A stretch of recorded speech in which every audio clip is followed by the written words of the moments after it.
So, um, where to begin? So yeah, when I was at Hobart, I did not know I wanted to do what I ended up doing as my job until, probably I took a creative writing class, a short story writing class in my freshman year. And before that, I really wasn't sure I want to do it. I should have known. I spent a lot of my youth and even my college careers watching TV and movies. I actually got an email about 2 months ago from a guy who I was in college with, who lived first in my dorm and then in a house we were living in later, and said we would go out to on Saturday nights or Thursday nights or Tuesday nights or whenever anyone went out, and you would be watching movies, and then when we come back he'd still watching movies. And at the time he was very confused with what that meant, but I guess I was doing homework.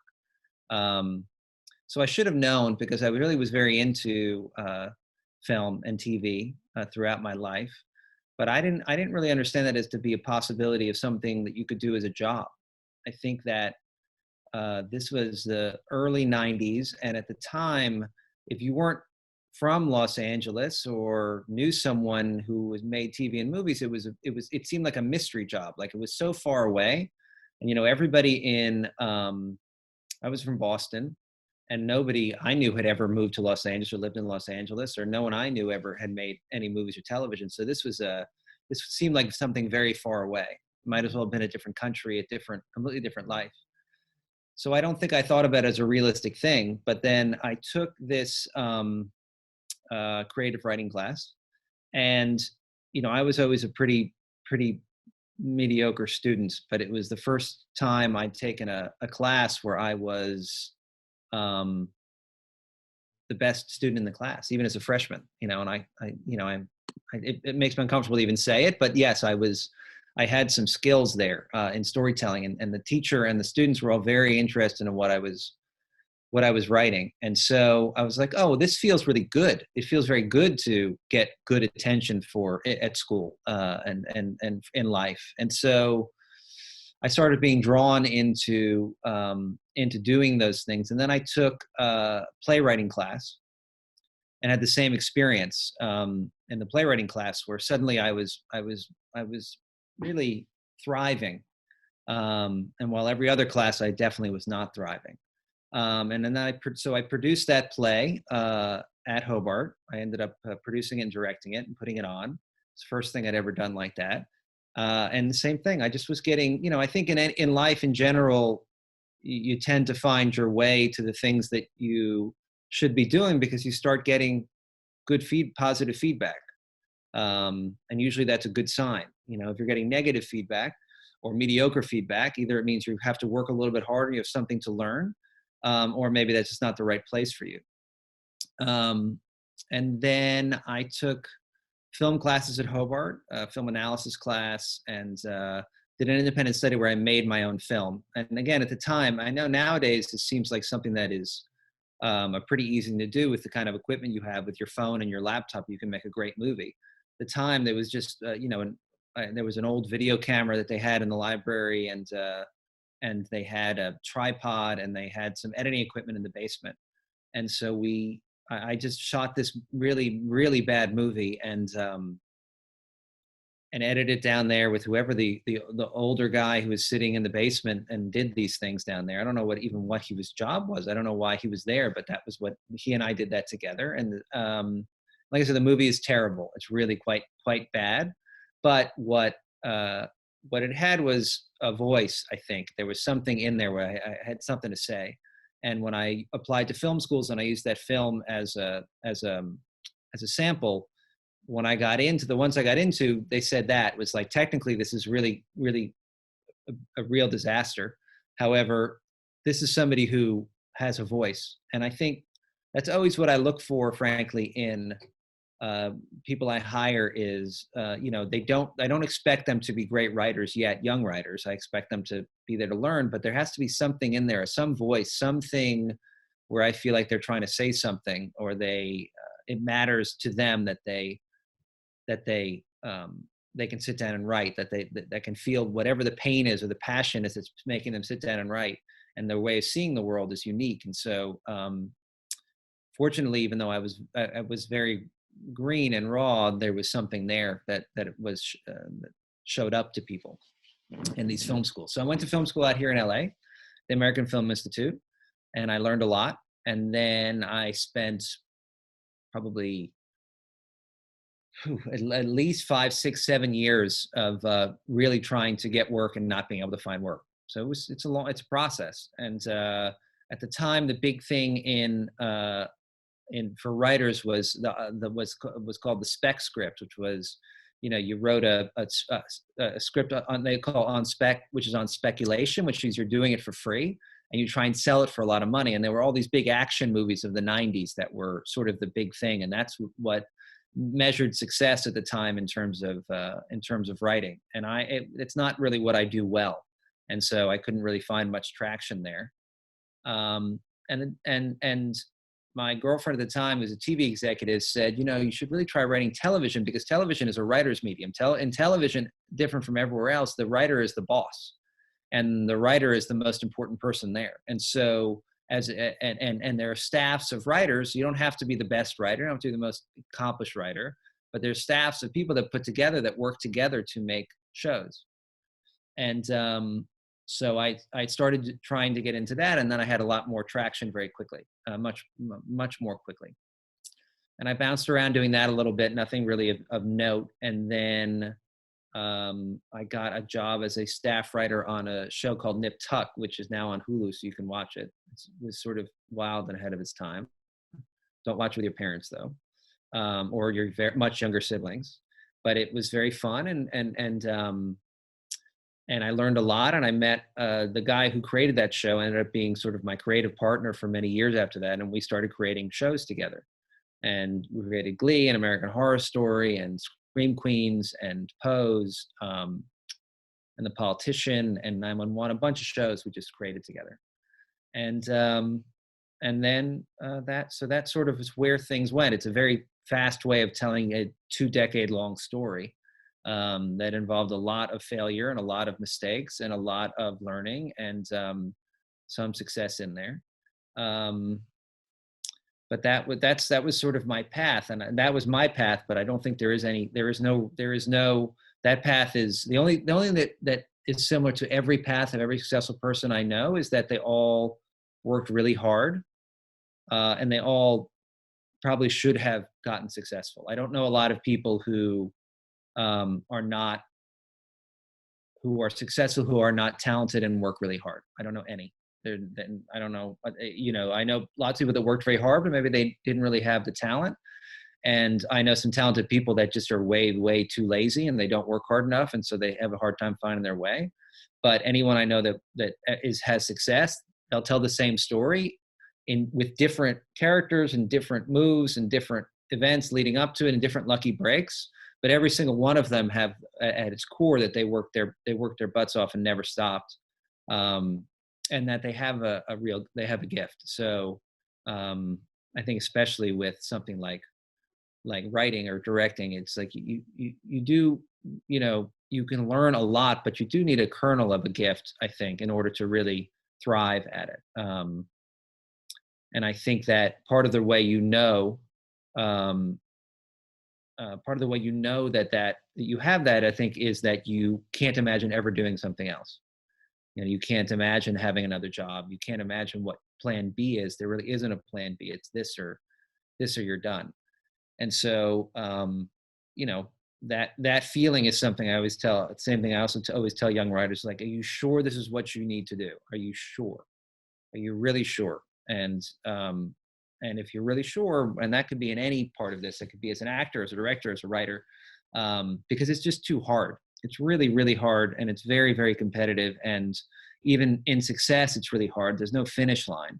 And so I really think you have to be, it has to be a survival thing. It has to be, you're going to die if you don't do it, and not literally, but, and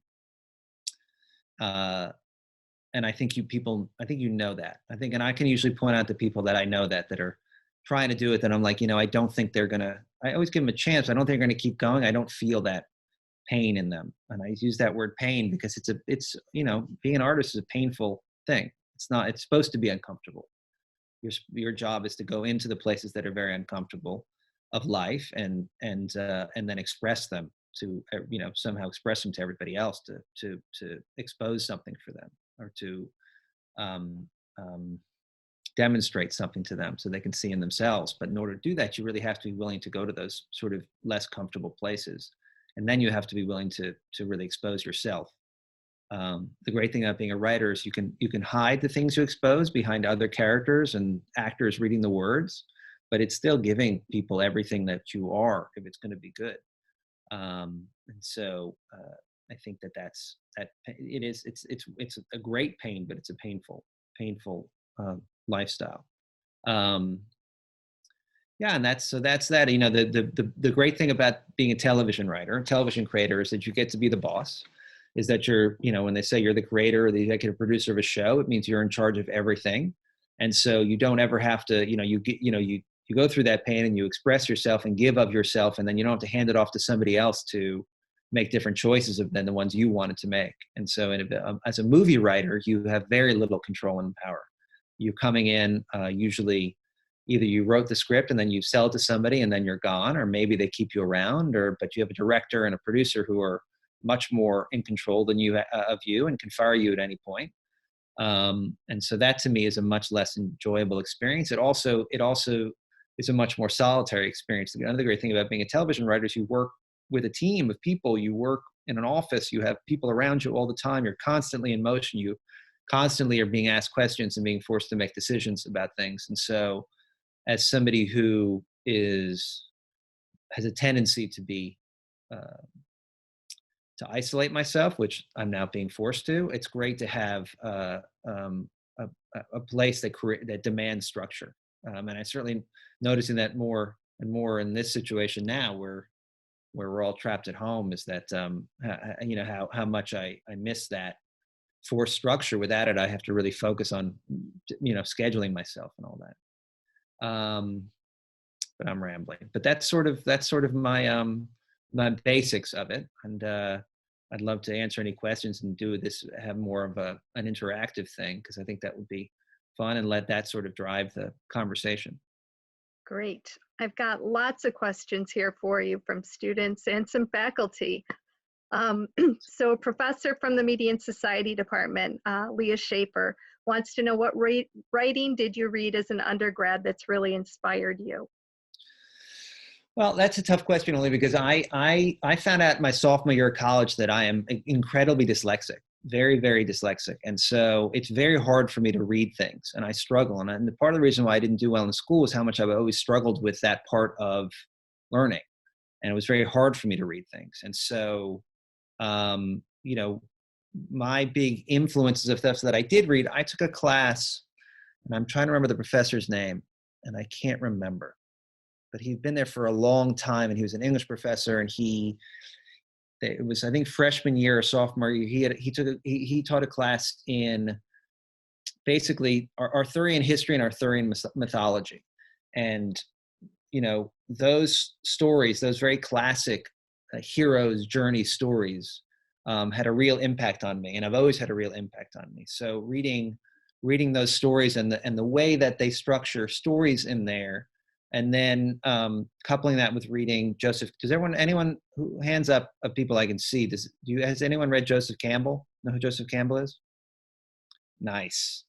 Zoe, is that Zoe? I see two people. One of you is Zoe. I don't know who that is. Hi, Zoe. Good, Zoe. Yeah. So Joseph Campbell is a guy who he was a professor at Sarah Lawrence in the 50s and 60s, and he came up with this idea that he wrote a book called The Hero with a Thousand Faces. And the idea is that every story from the beginning of time is basically the same story. It follows the same pattern, the same cycle, the hero's journey, it's called. And almost any movie that you've watched that you love has the hero's journey in it. And it's usually there's a character, doesn't matter, man or woman, and they, or donkey or coyote or whatever it may be, depending on what myth it comes from. And they are sent out on an adventure. Usually they're forced out on an adventure because something happens in their community that is a problem. And they go out on this adventure and they don't think they're ready for it. And along the way they meet mentors and allies to help them along the way. They go through a process where they lose their old self, where they die basically, and in that death they are reborn as a new self that is ready to bring whatever the thing that will save their community back to their community. And so there's a real, I recommend everybody read that book. Only thing I ever say to anybody, if you're going to go into writing or storytelling in any way, read that book, because you'll see that everything falls into that. And if a story that you're working on is not working, chances are you've gone off the path of the hero's journey. And so reading those Arthurian legends and then also reading that book really had a strong impact that I still hold today in terms of how I approach storytelling. And now it's much more inherent. It's, after doing it so many hours, it's much more a part of me rather than something I think about, but I can think about it when things aren't working, because things don't work all the time. And so those are that Hero with a Thousand Faces is huge. Everybody read it. Great, thank you. Jack wants to know, he said, most of your shows are created with Ryan Murphy. In what ways do you complement each other as creators? How do you balance each other out? Well, I mean, we are probably the two most different human beings you could ever imagine. We're really, really different in terms of how we approach life, how we approach storytelling, how we approach the world, how we present ourselves. We're just so different. Where our priorities lie, but there's a real love and mutual respect, and we both do things really well, and both of us struggle with the things the other one does very well. So Ryan is very aggressive deal maker, and never takes no for an answer, and is uncompromising, and is a little campy, and is, doesn't care about the hero's journey. He just wants something crazy to happen. And he's brilliant at that. And I am much more thoughtful and team building, and much more interested in the story, and much more interested in characters' consistency. And also I like to actually sit down and write, and he hates to sit down and write. And so together we're able to sort of mash together and create this particular tone that's very unique to all the things we do, because we allow each other to be the things we want to be without ever getting in the way. So there's a real respect, because I'm just, I'm in awe of the way he is. He's in awe of the way I am. And so it's never like, we can't do that because it's too you. It's never that. We fight, and we sometimes find a middle, or some version of a middle. But the reality is I think what's so fun about it is having these two really different voices that are able to listen to each other. All the things I'm doing from at least for a while now are going to be doing on my own. I have some new shows coming out, which I'm doing on my own, because like you said, it's been 15 years of doing things together. And I'm interested in what it looks like when I don't have another influence, and when I don't have somebody to sort of pull me in a different direction. And also when I have to do the things that I'm not that good at and I don't like doing, when I have to be the aggressive one and I have to be the uncompromising one. It's a lot, it's a good for my own personal growth. I'm sort of in the mood for a little of that now. So moving forward, I'll be doing everything either on my own or with different collaborators. And we'll still keep doing all the old Ryan and I have 5 shows still going right now. So we won't ever be apart from each other. He also lives around the corner, so we live close. Great. Let's see. Oh, people want to know what you're watching on TV right now. Geez, everybody's watching everything, isn't it? Aren't they? I mean, we're everything, anything. I mean, I just finished watching The Outsider on HBO, which I thought was real good. Very, very entertaining. Slow, but entertaining in a good way. I liked it. I like it was moody and scary and emotional.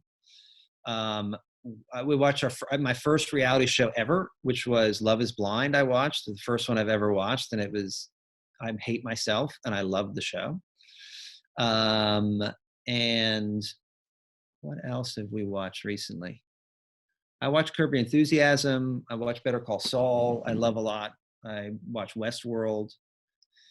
I'm pretty picky. Love is Blind aside, I'm pretty picky. But if you haven't seen Love is Blind, you must watch it. It's just it's a nightmare, but it's really pretty incredible. usually, I end up with, if I have some time to sit and watch something, I sit and end up watching a baseball game, but that's not happening right now. So Mhm. those are the things I like. Great. Um, Two questions about graduation. One student wants to know if you knew exactly what you were doing and confident in the direction you were going when you graduated, and then what did you do to keep writing after you graduated? I was not. I graduated without a plan. I knew I wanted to write. I thought maybe I would take, I actually ended up looking at little guest houses on Martha's Vineyard in Nantucket, and I was like, well, I'm going to go out there for the winter and write and be, just write a couple screenplays and be done. And my dad, thank God, was like, no, you're not doing that. And he was the one that pushed me and said, you understand what you want to do, but you don't really know what it means. So you really should need to some more schooling. You should go to film school. So in that year between graduating and going to AFI, I applied to film schools and I worked random jobs and I wrote a lot. And if you're a writer, you should be writing every day, something, even if it's 5 pages, 10 pages, something you end up throwing out. Especially now, like the chances of that the script, whatever you're working on right now, is the script that sort of is the thing that opens the door for you, is pretty unlikely. And I don't mean that in there very well could be an incredibly gifted writer among you. There probably is, but even so, usually it just takes a lot of practice to become really good and to find your voice, and you need to write a bunch of scripts. And so I just I never went without writing. I wrote all the time. And that was my salvation also, because the great thing is, no matter, even though I wasn't getting paid, I could still do what I loved. I could still do the writing. And all those scripts that I wrote early on in those first few years weren't good. And so now they're in a drawer somewhere, and they're sort of interesting to look back on and embarrassing to look back on, but they were just the process. They were the steps to get to where I needed to get to. So if writing is something you really want to do, then you need to write. Great. Um, how did you choose AFI for film school, and did you have a backup plan if you weren't going to be a producer writer? I did not have a backup plan because, like I said, I couldn't imagine what else I was like. I would have been I don't know, toll booth collector or something that I was not really qualified or capable of doing anything else. And I chose AFI because I was shocked I got in. It's one of the top 3 film schools in the world. And I really didn't think I was going to get in, and I got in. I was like, well, I got to go there. And honestly, LA is where you have to be if you want to do this. You can't be in Chicago or Miami or Syracuse or, well, what if I just, I want to be home and I can be near my friends. It's like, no, you really have to be in LA. This is where the action is, and this is where you're going to make connections that are going to matter. So I don't even think New York is right. I think you have to be in Los Angeles. Great. What was the best advice you received during your time at HWS? During my time at HWS, the best advice I received. I don't know if it was advice. I just, I had really great, interesting professors like Liz Lyon and Robert Gross and I don't remember his first name, Professor Maney. He was only there for a very short time. And the only advice they gave me was that, they were very hard on me in terms of being better and pushing myself. They was clear that they respected like I said, the seed of talent I had, but also did not allow me to be complacent about it. I mean, I think they gave me the kind of the tough guidance that I needed. They would only give to someone who they knew, had some potential. And so, I don't know if I have any specific words of advice. All right. What directors inspire you and your work? The usuals. You got Spielberg and Scorsese and Godard and Hitchcock and Wes Anderson and Tarantino. It's like all of these guys are really, they all have a really specific voice. They have a very, very specific point of view. It's one of their films. And so watching those movies have always inspired me, and you always feel something with them.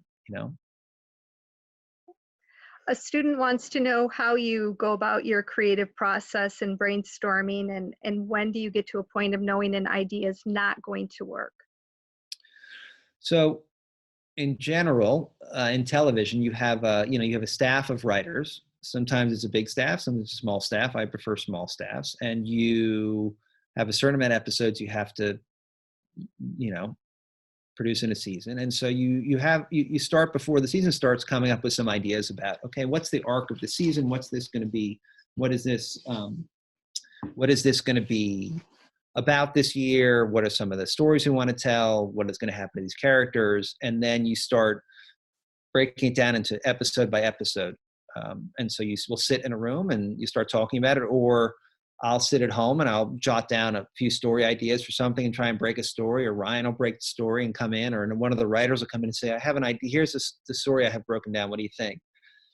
And then you'll break it down into basically the beats of the story. So you'll have like a cork board with note cards on it that every beat in the story, so every scene in the story will be there. And then you'll say, okay, now does that work? Well, let's move that there and let's change that there, and I think we need another scene here.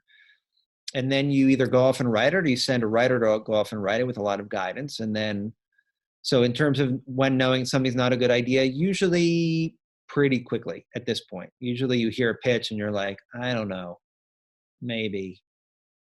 And then maybe you think about it some more. You're like, okay, that could work. Or you hear a pitch, you're like, that's not right. That's not right. That's not right. And then when you hear the right one, you're like, that's it. And it's a very judgment-free process, because you have to be able to pitch 1,000 different ideas, and some of them are going to be terrible, but it's part of the process of just trying to come up with what it is, and you have to be willing to fail, and because sometimes a terrible idea inspires somebody else to have a great idea. They'll hear something really bad, and then they'll say, for whatever reason, two minutes later they'll come up with something great, and it was something that went in their head about that bad idea that did it. So that's kind of the process.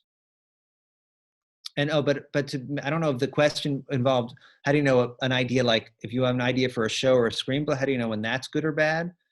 Mhm. If you think about it and can't stop thinking about it and start working on it, and it works as you start working on it, then it's probably a good idea. If you think about it and it seems really cool, and then you're like, yeah, and then it sort of loses your steam, chances are, if you can't keep passionate about it, chances are it's not right. What were those first few years in LA like for you, and what did you do while you were working on scripts when you were still new and starting out in the area? They were tough. It's hard. You're in LA, you're struggling, you have an idea of what success is. Your ego is very hurt because you want to make it and you want to have these things happen right away, and they don't. And you're seeing friends get successful, and other people you see have success, and other people failing and bailing, and you're like, well, is that me? I don't know. Uh, and you're making friends and finding your community, so it's a struggle. And then um I worked as a personal trainer. I worked because I could work a couple hours a day. I could work 4 or 5 hours a day. I could work very early in the morning from 6 o'clock until 8, and then at night from 5 o'clock until 7 or something, and then write all the rest of the day. And I made enough to be poor, but I made enough money to survive, and be around people and talk to people and meet different kinds of people, and stay in shape and all these things. And so it was kind of the right job for me at the time.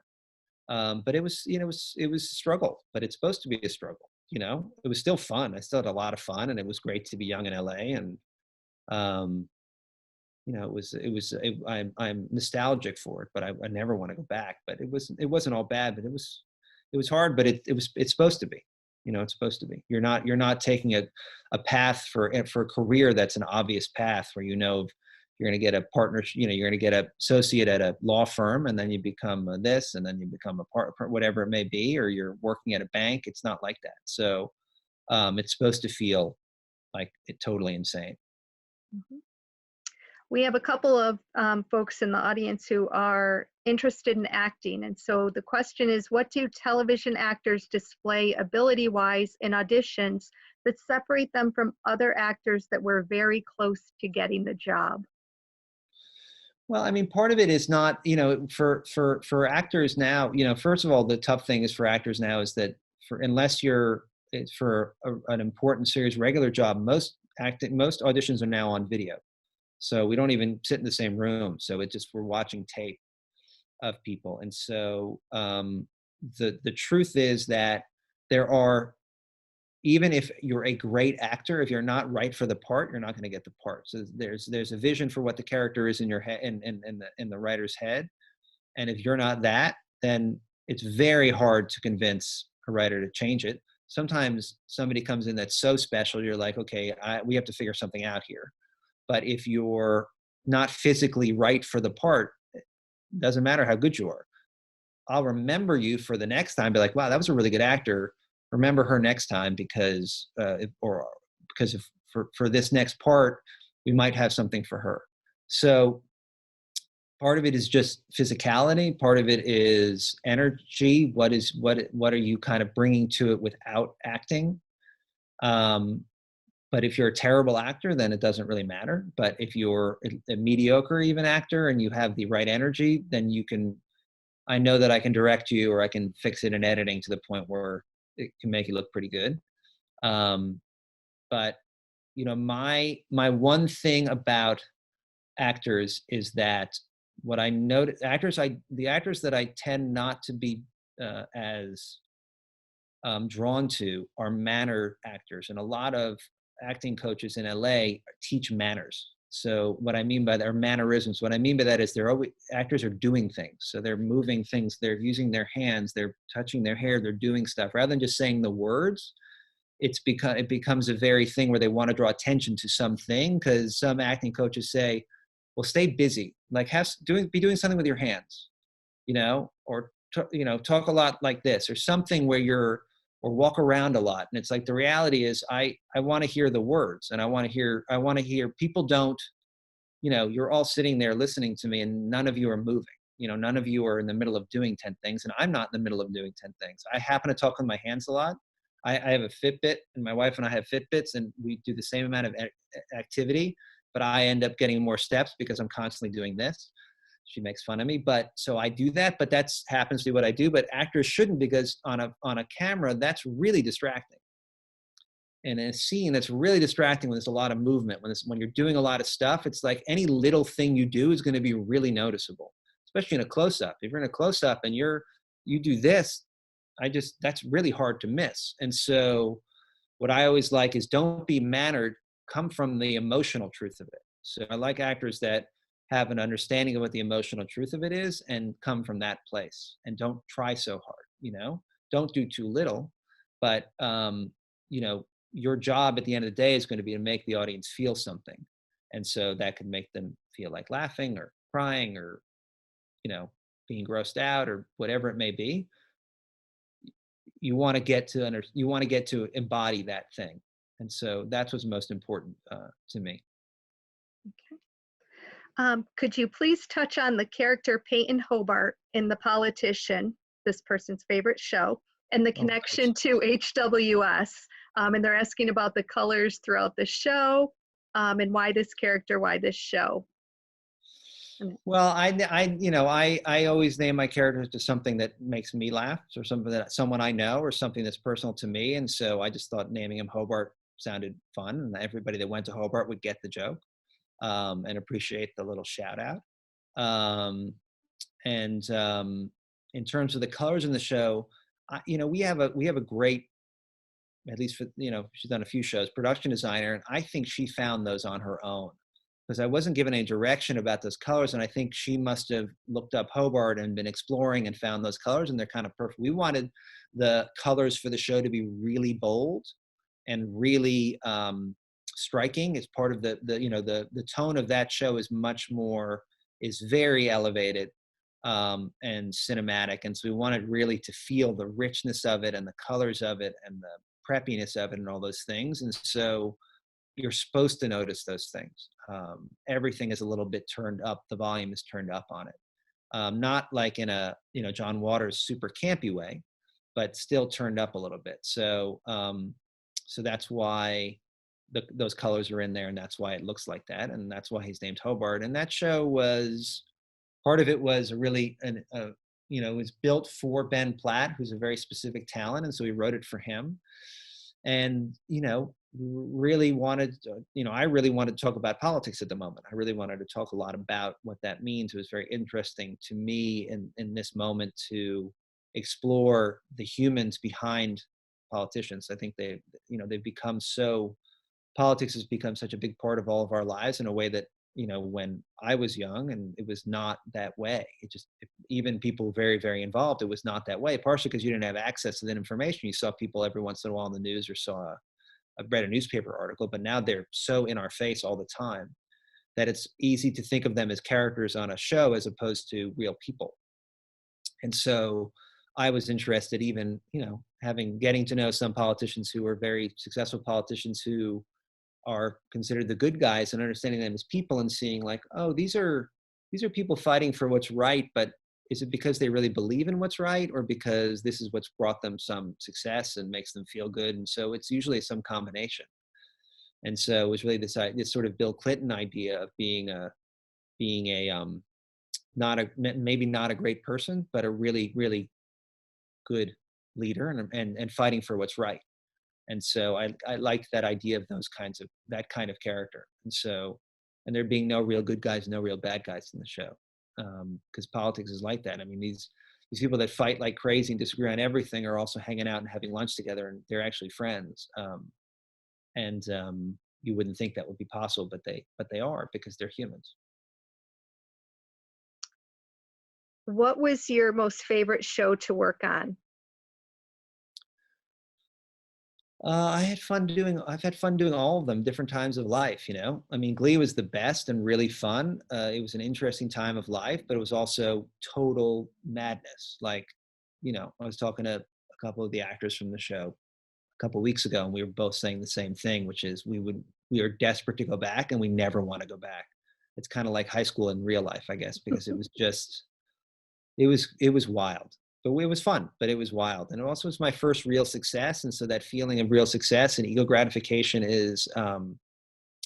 feels really good, but it's dangerous. You start believing that you are smarter than you are, and you matter more than you do, and all of these things. And it's not really based in anything real. You're just suddenly getting all this attention. And so it's a struggle, I think, for everybody suddenly to get that kind of success. And, I think even people who, know who they are and are centered, it's so easy to get thrown off center by that stuff. And so while it felt good, it was also a transition show. I mean, probably the most fun I had making a show was Scream Queens, even though it wasn't that successful. Like, we just had the best time. It was fun, and you can do anything, and the show is really funny, and the actors are all a delight. And we shot in New Orleans, and so I just had a great time doing that show. I think the first year of that show, doing that show, was one of the most fun times I've had. Great. Well, thank you very much. I think that's all the questions, but I just have one. I'm wondering if you could maybe leave all these hopeful students, aspiring actors, writers, directors, with some words of advice. Well, I mean, you need to really be, I always say it. I know I said it in my graduation speech as well. It's like, you have to understand that this is going to be hard, and you need to be open to failure, and lean into that. You need to be open to it not working for a while, and you need to really do what tell the stories you believe in. You need to have something to say. So who you are as a writer, actor, director is going to be fueled by who you are as a human being. And why whatever story you choose to tell, who are you in it? What part of you is being expressed in it? What part is being exposed in it? Not in a narcissistic way, in a way that's like, I see this thing happening in the world, and I want to talk about it. And I want to talk about it in a way that uplifts the world and changes the world in some way. And so my only advice would be to really work on yourselves primarily. While you work on your craft, work on yourselves, and understanding yourselves, and understanding who you are, and the places where you're scared, and the places where you're weak and vulnerable. And those are going to be the places where you're going to find your best storytelling from. and treat everybody with respect and kindness, unless someone's a real asshole, then you don't have to. But for the most part, treat them with respect and kindness, because these are the people who are going to help you along the way. Um, you don't want to ever lose yourself and look back and say you're going to make plenty of compromises in the road to success, but you never want to look back and say, wow, I really compromised myself in a way that I have some regret about, you know? And so, you know, keeping your integrity is going to mean a lot in the long run. Great. Well, thank you for taking time and talking with all of us. I think I can speak for everyone when I say we all appreciate it and all that you do, and look forward to future projects that you'll have. Awesome. Well, good luck, everybody. And yeah, we'll be back doing it again next year, hopefully in person. That's right. All right. Thank you. All right. Bye all. Bye. Bye.